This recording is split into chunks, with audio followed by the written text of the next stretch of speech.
Hello అండి. ఈరోజు నేనైతే ఒక డెసిషన్ తీసుకున్నాను. ఏంటనేదంటే ఆ డెసిషన్ వల్ల నేను నా లైఫ్ అనేదైతే చేంజ్ చేసుకోవాలనుకుంటున్నాను. ఎందుకు ఈ డెసిషన్ తీసుకోవాల్సొచ్చింది? నేనేం చేద్దాం అనుకుంటున్నాను అనేదైతే మీకిప్పుడు చెప్దాం అనుకుంటున్నాను. ఫస్ట్ వచ్చేసి మనం జనరల్‌గా ఆడవాళ్ళు అంటే నా గురించని కాదు, నాలాంటి వాళ్ళు ఉండొచ్చు, ఉండకపోవచ్చు.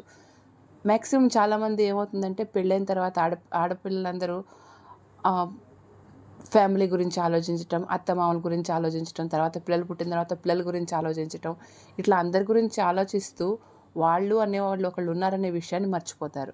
మర్చిపోవడం వల్ల ఏమవుతుందంటే, మన గురించి మనం అసలు పట్టించుకోకుండా కాసేపు అత్తమామలను చూసుకోవడం, లేకపోతే సంసారాన్ని చూసుకోవటం, ఆడపడుచులను చూడటం, తర్వాత పిల్లలు పుట్టిన తర్వాత వాళ్ళని పెంచటం, చక్కగా స్కూల్‌కి పంపించటం, వాళ్ళ హోంవర్క్‌లు చూసుకోవడం, వాళ్ళ హెల్త్‌ని చూడటం, తర్వాత హస్బెండ్‌కి కావాల్సిన పనులన్నీ చేసుకోవడం, ఇంటికి కావాల్సిన పనులన్నీ ఇవన్నీ చేసుకుంటూ అయితే ఉంటాం.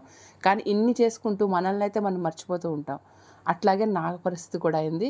ఎందుకంటే నా గురించి నేను పట్టించుకోకుండా అందరిని చూసుకోవడం వల్ల నా హెల్త్‌నయితే నేను నెగ్లెక్ట్ చేశాను.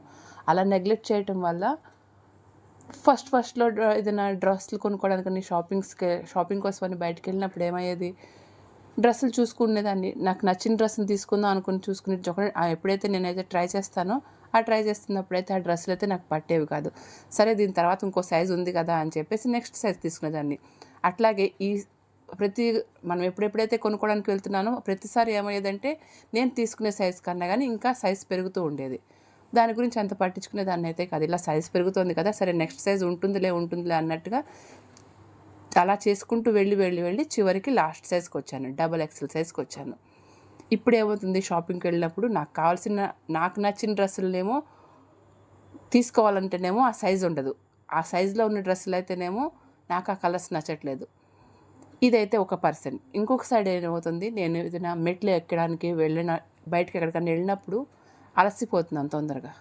సరే అలసిపోతూ అట్లా ఉండడం అయితే కరెక్ట్ కాదు కదా!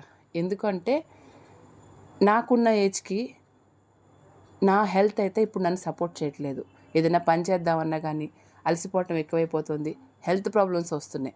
వస్తున్నాయి అంటే ఆయాసం రావటం, అట్లాంటి హెడేక్స్ వస్తున్నాయి. హెయిర్ ఫాల్ అవుతుంది. ఇట్లాంటి చాలా ప్రాబ్లమ్స్ అయితే వస్తున్నాయి. ఇవన్నిటికి ఎందుకు వస్తున్నాయని చెప్పి కన్సల్ట్ అవ్వటం వల్ల డాక్టర్ ఏం చెప్పారంటే, మీరు కనుక వెయిట్ తగ్గితే మీ ప్రాబ్లమ్స్ అన్నిటికి సొల్యూషన్ ఉంటుంది అని చెప్పారు. సో, వెయిట్ తగ్గడం అనేది అన్నిటికీ సొల్యూషన్ అయితే గనక, సరే ఆ వెయిట్‌ని అయితే ఎలా తగ్గించుకోవాలని కొంచెం యూట్యూబ్‌లో వీడియోస్ అవి చూశాననమాట. చూసిన తర్వాత స్టార్ట్ చేస్తున్నాను. ఇవాల్టి నుంచి స్టార్ట్ చేద్దాం అనుకుంటున్నాను. ఎంతవరకు చేయగలను అనేదైతే మీ సపోర్ట్ అయితే కావాలి. ఈ డెసిషన్ నేను తీసుకుంది కరెక్ట్ కాదా? అవునా? అనేది ఆ రిజల్ట్‌ని బట్టి ఉంటుంది. ఎందుకంటే మనం వెయిట్ లాస్ అయితే ప్రాబ్లమ్స్ తగ్గుతాయని చెప్పారు కాబట్టి, ఒకవేళ వెయిట్ లాస్ అయిన తర్వాత ఒకవేళ ప్రాబ్లమ్స్ గనుక తగ్గితే ఇంక అంతకు మించిన లక్కీ అయితే ఇంకేముండదు. సో, ఇవాల్టి నుంచి అయితే డైట్ స్టార్ట్ చేద్దామని ట్రై చేస్తున్నాను. Thank you.